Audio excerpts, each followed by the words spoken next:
Halo, apa kabar Bapak Ibu, calon guru penggerak di seluruh Indonesia?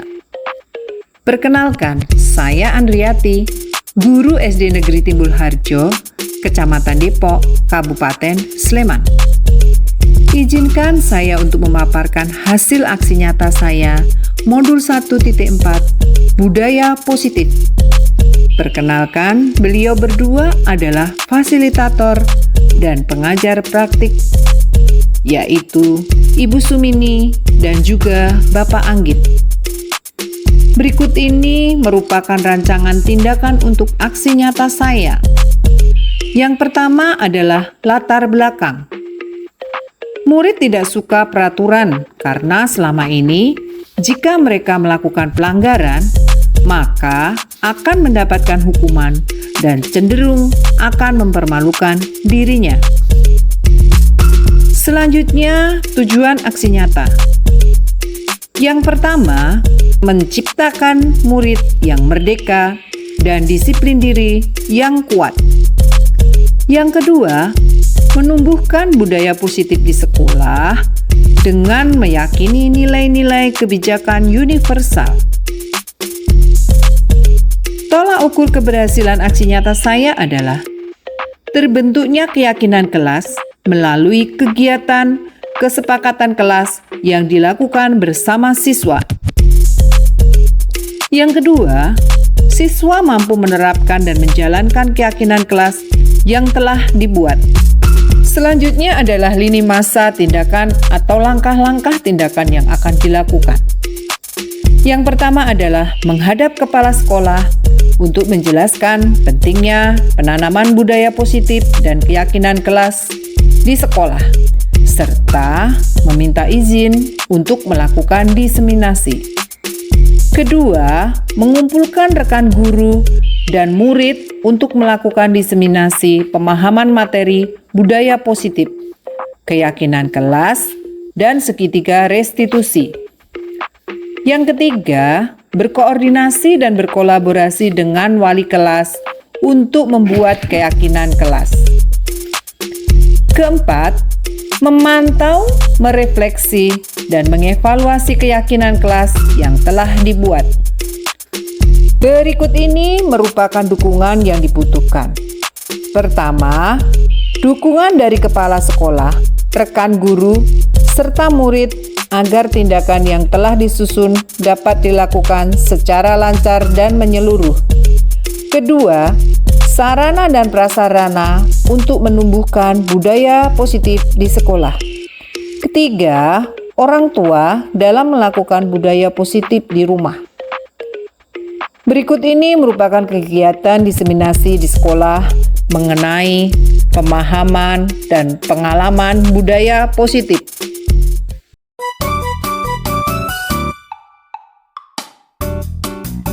Sebelumnya, selamat siang Bapak Ibu semua dan anak-anak semua. Ya, pertama-tama saya mengucapkan banyak terima kasih atas kesediaan waktunya pada kesempatan ini, di mana pada kesempatan ini saya akan mempresentasikan budaya positif di kelas. Nah, ini salah satu tugas dari CGP di modul 1.4, jadi ini adalah aksi nyata saya diseminasi di sekolah kita ini SD Negeri Timbul Harjo. Nah, yang menjadi pokok bahasan kita di sini adalah budaya positif di sekolah.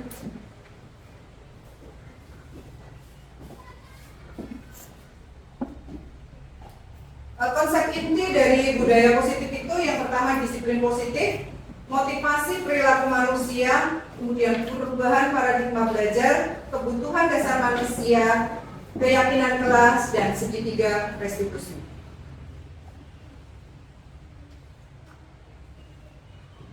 Pada perubahan yang pertama, pada perubahan paradigma belajar, pembelajaran dengan paradigma baru merupakan pembelajaran yang dirancang berdasarkan prinsip-prinsip pembelajaran berdiferensiasi sehingga murid belajar berdasarkan perkembangan sesuai teori psikologi modern untuk mewujudkan profil pelajar Pancasila.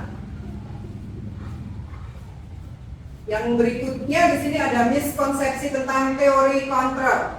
Ilusi guru mengontrol murid, ilusi bahwa semua penguatan positif, efektif, dan bermanfaat, ilusi bahwa kritik dan membuat rasa bersalah mampu menguatkan karakter, dan yang terakhir adalah ilusi bahwa orang dewasa berhak memaksa. Kemudian mengubah paradigma stimulus dengan respon ke pendekatan teori kontrol. Stimulus respon yang pertama adalah realitas atau kebutuhan kita sama. Semua orang melihat hal yang sama. Kita mencoba mengubah orang agar berpandangan sama dengan kita. Perilaku buruk dilihat sebagai satu kesalahan. Yang berikutnya, orang lain bisa mengontrol saya bisa mengontrol orang lain, dan pemaksaan ada pada saat bujukan gagal. Yang terakhir, model berpikir menang atau kalah. Dan yang satunya adalah teori kontrol. Realitas kebutuhan kita berbeda. Kemudian setiap orang memiliki gambaran berbeda. Kita berusaha memahami pandangan orang lain tentang dunia. Semua perilaku memiliki tujuan. Kemudian hanya Anda yang bisa mengontrol diri Anda sendiri. Anda tidak bisa mengontrol orang lain. Kemudian kolaborasi dan konsensus menciptakan pilihan-pilihan baru, dan yang terakhir adalah model berpikir menang-menang. Yang kedua, budaya positif, yaitu dari disiplin positif sendiri. Di sini disiplin berasal dari kata disiplina yang artinya belajar. Disiplin mengacu pada disiplin diri yang berarti memiliki tanggung jawab terhadap apa yang dilakukannya berdasarkan nilai-nilai yang diyakini. Disiplin positif merupakan salah satu cara penerapan disiplin yang bertujuan untuk menumbuhkan kesadaran serta memberdayakan murid tanpa imbalan penghargaan, ribet, dan ancaman ataupun hukuman. Disiplin diri dapat membuat seseorang menggali potensinya menuju kepada sebuah tujuan, sesuatu yang dihargai dan bermakna.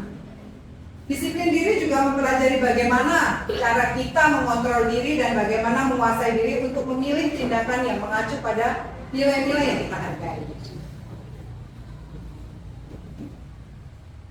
Sedangkan menurut Diana Gosen dalam bukunya Restructuring School Discipline 2001 menyatakan bahwa arti asli dari kata disiplin ini juga berkonotasi dengan disiplin diri dari murid-murid yang dapat membuat seseorang menggali potensinya menuju kepada sebuah tujuan, sesuatu yang dihargai dan bermakna. Bagaimana cara kita mengontrol diri dan bagaimana menguasai diri untuk memilih tindakan yang mengacu pada nilai-nilai yang tertinggi.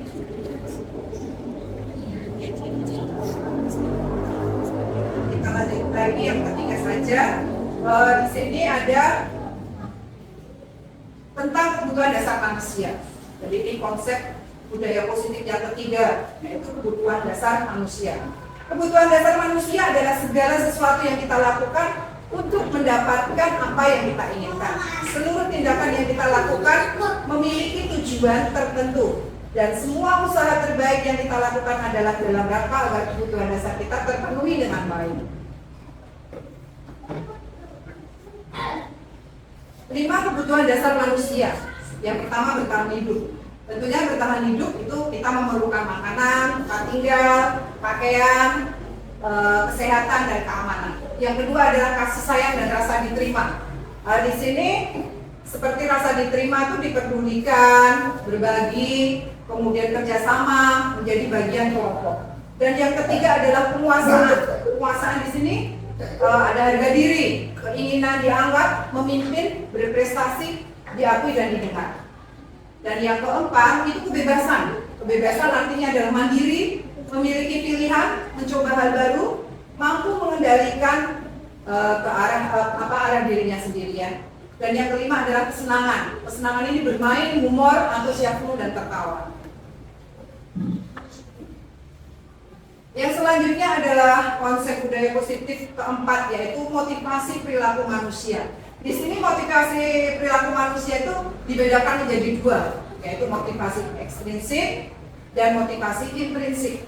Motivasi ekstrinsik itu satu, untuk menghindari ketidaknyamanan atau hukuman.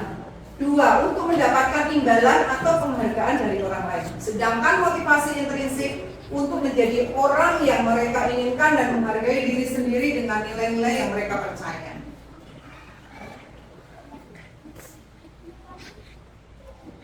Di sini Diana Gosa dalam bukunya tadi menyatakan ada 3 motivasi perilaku manusia. Yang pertama, untuk menghindari kuman atau ketidaknyamanan seperti tadi. Yang selanjutnya adalah untuk mendapatkan hadiah atau imbalan atau penghargaan dari orang lain. Dan yang ketiga, untuk menjadi orang yang mereka inginkan dan menghargai diri sendiri dengan nilai yang mereka pegang. Yang selanjutnya 5 posisi kontrol guru. Di sini ada penghukum. Kemudian seorang penghukum bisa menggunakan hukuman fisik maupun verbal. Biasanya guru-guru kadang menerapkan posisi penghukum itu akan berkata, patuhi aturan saya atau awas. Kemudian kamu selalu saja berbuat salah. Kemudian posisi kontrol yang kedua bagi guru itu membuat rasa bersalah. Pada posisi ini biasanya guru akan bersuara lebih lembut ya. Tetapi kata-kata yang keluar lembut itu istilahnya kayak merasuki hati ya. Seperti itu. Ibu sangat kecewa sekali dengan kamu. Yang kedua misalnya, berapa kali Bapak harus memberitahu kamu ya? Ini kan halus ya. Yang ketiga, posisi kontrol guru di situ sebagai teman. Nah, di sini ini guru memposisikan untuk tidak menyakiti muridnya, namun akan tetap berupaya mengontrol murid melalui persuasi. Ya. Misalnya, guru akan berkata, ayo bantulah demi Bapak ya. Ayo ingat tidak bantuan Bapak selama ini, misalnya seperti ini. Dan yang keempat, di sini posisi kontrol guru sebagai pemantau. Memantau berarti kan mengawasi di sini. Pada saat kita mengawasi, kita perlu bertanggung jawab atas perilaku orang-orang yang kita awasi. Pertanyaan yang sering diajukan sebagai seorang pemantau misalnya, peraturannya apa? Apa yang dalam melakukan? Dan yang terakhir di sini posisi kontrol guru sebagai manajer. Posisi terakhir ini manajer ya, adalah posisi di mana guru berbuat sesuatu bersama dengan murid, mempersilahkan murid mempertanggungjawabkan perilakunya, mendukung murid agar dapat menemukan solusi atau permasalahan sendiri. Kita lanjut yang ke berikutnya, yaitu tentang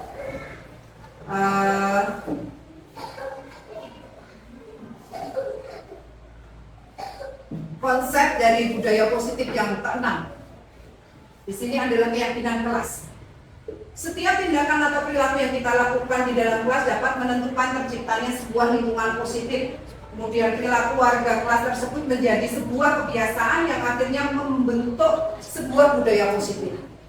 Dalam mewujudkan perilaku warga sekolah yang memiliki budaya positif, hal pertama perlu diciptakan dan disepakati adalah membuat keyakinan atau prinsip-prinsip dasar bersama di antara para warga kelas untuk mendapatkan nilai-nilai kebajikan. Mengapa keyakinan kelas? Mengapa tidak peraturan kelas saja? Jawabannya adalah suatu keyakinan akan lebih memotivasi seseorang ya dari dalam atau memotivasi secara intrinsik. Seseorang akan lebih tergerak dan bersemangat untuk menjalankan keyakinannya daripada hanya sekedar mengikuti serangkaian peraturan yang mengatur mereka harus berlaku begini atau begitu yang membuat ketidaknyamanan dan keterpaksaan. Selanjutnya kita akan melihat bagaimana pembuatan keyakinan kelas ya. Kemarin sudah dibuat salah satu contohnya di kelas 5. Mari kita saksikan bersama.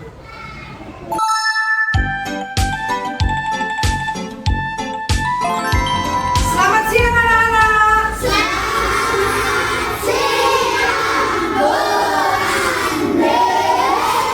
Apa kabar kalian hari ini?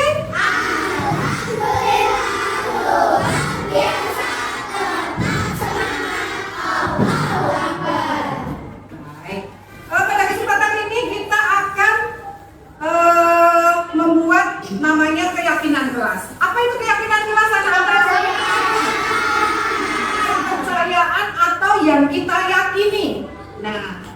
pastinya menjadi budaya yang baik atau positif. Nah, keyakinan kelas itu dibuat menjadi kesepakatan bersama. Kesepakatan yang harus dilaksanakan. Karena tadi sudah dibuat bersama, tentunya akan disepakati bersama. Nah, kalau itu kesepakatan, jadi itu adalah kita sendiri yang membuat dan itu kita yakini bahwa itu adalah yang terbaik, berarti semuanya harus melaksanakan keyakinan kelas itu. Nah, kenapa kok tidak disebut peraturan? Kok keyakinan kelas? Iya, kalau peraturan itu dibuat oleh satu orang. Nah, kalau peraturan itu tidak boleh dilanggar, ya, tidak boleh dilanggar sebenarnya. Tetapi karena itu tidak dari kita sendiri yang membuat, kebanyakan akan melanggar.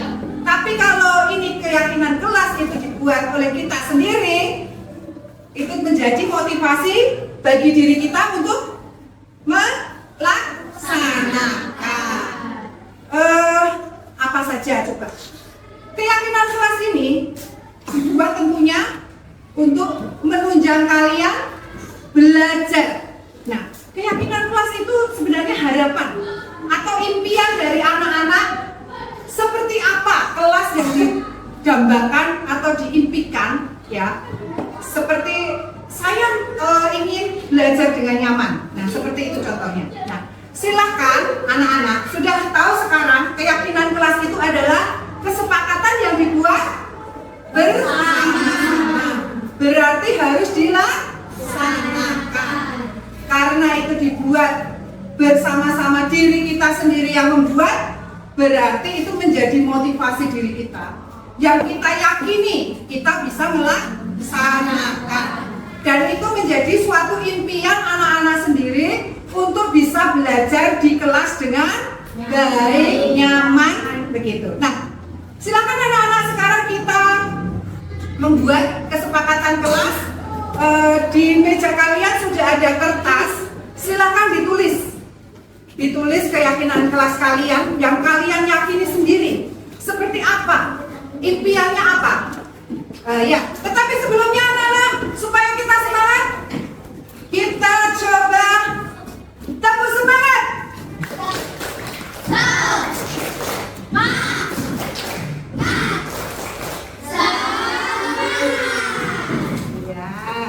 Sekarang silakan mulai ditulis keyakinan kelas kamu ingin seperti apa, ya, kelas yang kalian impikan.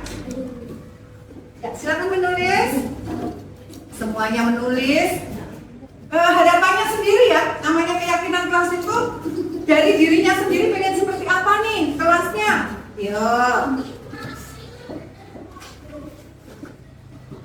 Sudah selesai?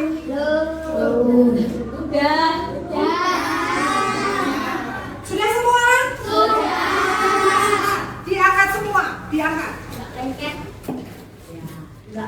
Baik, silakan urut satu-satu. Dari Diana, belakang sendiri, tempelkan di sini. Tempelkan atas sendiri. Ya. Selanjutnya.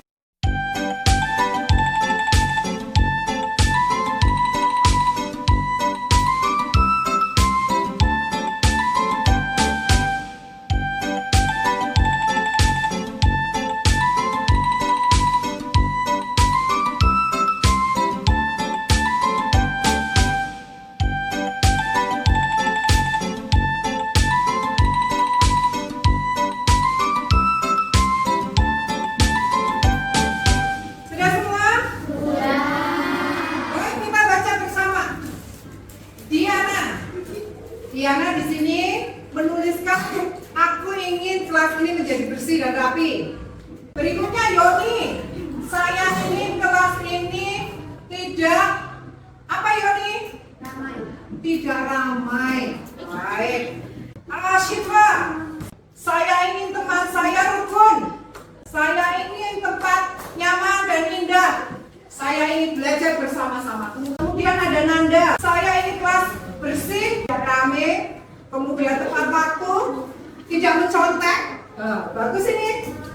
Kemudian ada Zaki. Saya ingin kelas saya tenang. Saya ingin di kelas saya tidak ada pembulian. Nah, Diva juga begitu, kelas bersih. Ada Siva. Saya ingin rukun dan damai. Wah. Saya ingin kelas bebas sampah. Baik. Anak-anak, dari yang sudah kalian tulis ini bisa kita simpulkan. Ya. Sekarang ini menjadi kesepakatan atau menjadi keyakinan kelas 5. Apa kesepakatannya? Ya. Jadi ini keyakinannya. Kalau tidak ada datang tepat waktu, apa artinya? Apa artinya? Kaitannya disiplin. Ya, satu. Disiplin. Tepat waktu itu disiplin anak-anak. Ya. Karena kesuksesan itu berawal dari disiplin. Yang kedua, menghargai. Nah, tadi tidak membuli, tidak mengejek teman. Ya, kita menghargai nih. Di sini menghargai. Menghargai orang lain. Yang ketiga, menghormati, saling menghormati. Ya. Yang keempat, apa anak-anak? Bertanggung jawab. Nah, ini bertanggung jawab. Dan yang terakhir apa? Selain itu, jujur. Kalau tidak mencontek, namanya jujur. Ya, baik anak-anak. Setelah kita tuliskan keinginan-keinginan kita menjadi tahu keyakinan kelas. Dari kelas 5 itu ternyata ada 5 ini anak-anak. Disiplin, kaitannya dengan tepat waktu. Yang piket, harus piket. Namanya disiplin enggak? Menghargai orang lain, tidak mengejek, ya kan? Itu sudah menghargai orang lain. Membuli juga itu namanya, apalagi membawa nama orang tua, itu sudah tidak menghormati. Jadi kita harus menghormati orang lain. Bertanggung jawab termasuk ketika mengikuti pelajaran olahraga nih. Saya lupa Bu, tidak membawa seragam, tidak membawa LKS. Itu bertanggung jawab tidak? Iya. Sama halnya diberi PR. Saya lupa mengerjakan Bu, tidak bertanggung jawab. Jadi kita sepakati bertanggung jawab, ya, menjadi keyakinan kelas kita. Dan yang terakhir adalah jujur. Jujur dalam segala hal. Salah satunya ketika kalian ulangan. Mencontek, boleh enggak? Tidak. Mencontek itu kita masukkan dalam jujur. Karena mencontek itu adalah bagian tidak jujur. Jadi kita sepakati jujur itu harus diterapkan. Nah, ini semua anak-anak, ini namanya adalah budaya apa? Tadi? Budaya positif anak-anak. Ya. Dengan budaya positif melalui keyakinan kelas ini, mudah-mudahan kelas ini dapat terwujud tadi impiannya masing-masing anak, menjadi kelas yang nyaman untuk belajar. Jadi sekarang anak-anak tahu apa itu keyakinan kelas? Tahu. Jadi kesepakatan yang akan kita laksanakan menjadi tanggung jawab bersama untuk mewujudkan kelas yang nyaman. Untuk apa? Untuk belajar. Kesepakatan itu boleh dilaksanakan ya? Tidak, karena ini sudah dibuat oleh anak-anak sendiri. Dibuat oleh anak-anak sendiri, dilaksanakan oleh anak-anak sendiri. Baik. Untuk kesempatan ini, nanti kita akan buat kesepakatan ini, kita tanda tangani, penandatanganan kesepakatan kelas yang menjadi bentuk perwujudan kita bahwa kita sudah membuat satu kesepakatan kelas dan sudah dibuat secara bersama. Jadi tidak ada yang menolak keyakinan itu. Paham? Paham. Demikian anak-anak pelaksanaan dari pembuatan keyakinan kelas, gitu ya. Kita harus melaksanakannya. Sekian dan terima kasih. Selamat siang anak-anak. Selamat siang, Bu Andri. Tepuk tangan.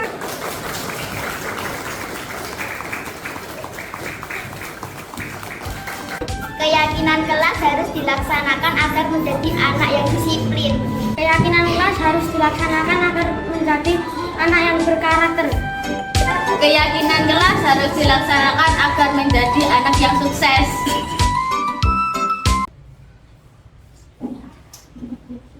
Yang terakhir ini adalah konsep dari budaya positif. Itu adalah segitiga restitusi. Segitiga restitusi adalah suatu proses dialog yang dijalankan oleh guru agar dapat menghasilkan murid yang mandiri dan bertanggung jawab. Restitusi adalah cara yang paling baik. Restitusi menguatkan. Restitusi fokus pada karakter bukan tindakan. Dan restitusi mengembalikan murid yang berbuat salah pada kelompoknya.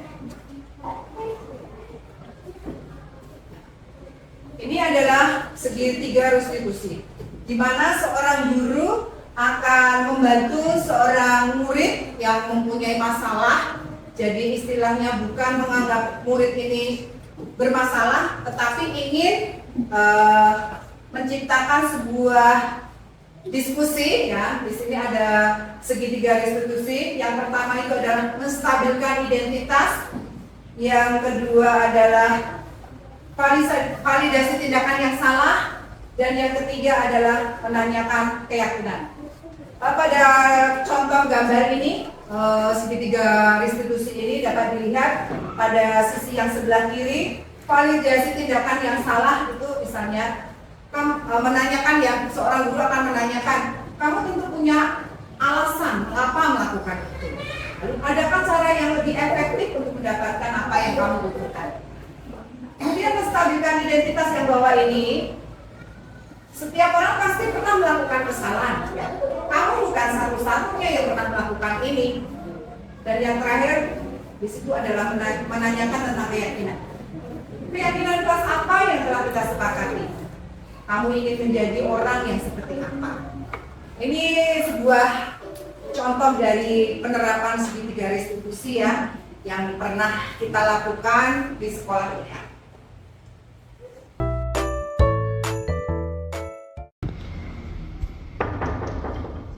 Silakan masuk.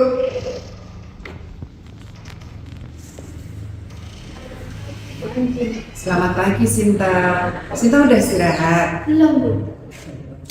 Sinta tahu kenapa dipanggil Bu Andri ke sini? Enggak, Bu. Ya.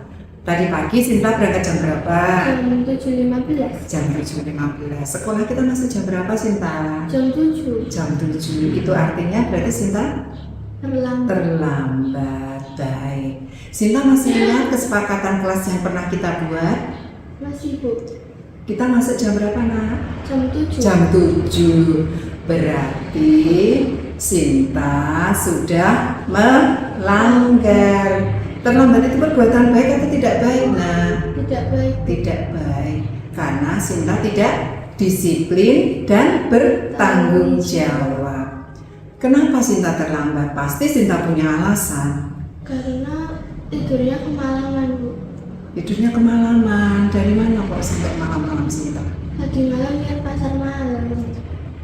Baik, berarti besok lagi kalau tidak hari libur tidak nonton pasar malam. Ya, di sini Bu Andri tidak menyalahkan atau mencari salahnya Sinta. Di sini Bu Andri mau bersama-sama memecahkan masalahnya Sinta, yaitu sering terlambat. Ya, Sinta mulai kapan mau berubah? Mulai hari ini, Bu. Ya, berarti nanti malam Sinta harus bagaimana? Tidurnya lebih awal Tidurnya lebih awal, terus apa lagi? dan menyalakan alarm. Menyalakan alarm, terus Tidak melihat pasar malam kalau tidak libur. kalau tidak libur. Baik, ya. Jadi besok lagi Sinta sudah bisa apa? Berangkat lebih awal. Ya, terima kasih ya Sinta. Tos dulu.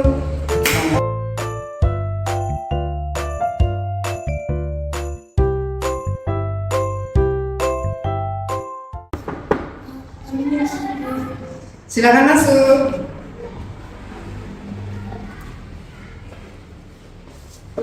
Selamat pagi, Bu. Selamat pagi Pak Is. Pak Is sudah istirahat belum? Tidak. Pak Is tahu nggak kenapa dipanggil Bu Andri ke sini? Tidak. Tadi pagi ulangan harian PJUK, Pak Is melihat teman ya? Iya. Itu benar atau salah? Salah. Kenapa? Karena mencontek. Mencontek itu perbuatan yang tidak baik. Pasti Pak Is juga punya alasan kenapa mencontek. Tadi malam nggak belajar. Kenapa nggak belajar? Mainan HP. Lah, mainan HP. Nah, sekarang berarti Pak Is sudah melanggar kesepakatan kelas. Apa itu kesepakatan kelas? Jujur dalam bertindak. Jujur dalam bertindak. Baik, Pak Is. Jadi setiap manusia itu punya kesalahan, ya kan? Termasuk Bu Andri. Nah, hanya saja sekarang Bu Andri bukan menyalahkan Pak Is, tapi apa? Mencari solusi atau membantu Pak Is memecahkan masalah. Tadi alasannya Pak Is tidak mencontek kenapa? Mainan HP. Mainan HP sehingga tidak belajar. Jadi Pak Is sekarang sudah tahu ya kesalahannya. Nah, berarti supaya tidak mencontek lagi, Pak Is harus ngapain? Belajar, mengerjakan semampunya, berdoa. Ya, bagus. Berarti Pak Is harus belajar, mengerjakan semampunya dan berdoa. Nah, sekarang Bu Andri mau tanya, mulai kapan Pak Is mau seperti yang dikatakan tadi? Hari ini. Hari ini. Berarti besok Pak Is sudah tidak mencontek lagi. Ya karena tadi mencontek perbuatan yang tidak baik dan melanggar kesepakatan kelas. Ya baik. Berarti Pak Is mulai hari ini akan belajar. Terima kasih ya Pak Is. Semoga besok Pak Is sudah tidak mencontek lagi. Ya, oke. Silakan kembali ke tempat. Tas dulu. Dan di sini juga ada kasus yang kedua. Sebenarnya pelaksanaannya hampir sama dengan itu. Jadi di sini seorang guru akan menempatkan posisi sebagai seorang manajer. Jadi tidak hanya mengatakan atau membuat anak merasa bersalah, tetapi mencari solusi bagaimana atas kesalahan yang dilakukan tadi. Baik, sudah cukup ya presentasi dari Bu Andri. Mungkin ada yang mau ditanyakan? Atau sudah jelas semua? Baik, sudah jelas semua. Bu Andri mengucapkan banyak terima kasih kepada anak-anak semua dan kepada kepala serta Bapak Ibu guru yang lain atas kesediaannya mengikuti diseminasi budaya positif ini. Banyak kurang kata yang saya ucapkan, saya memohon maaf. Sekian dan terima kasih.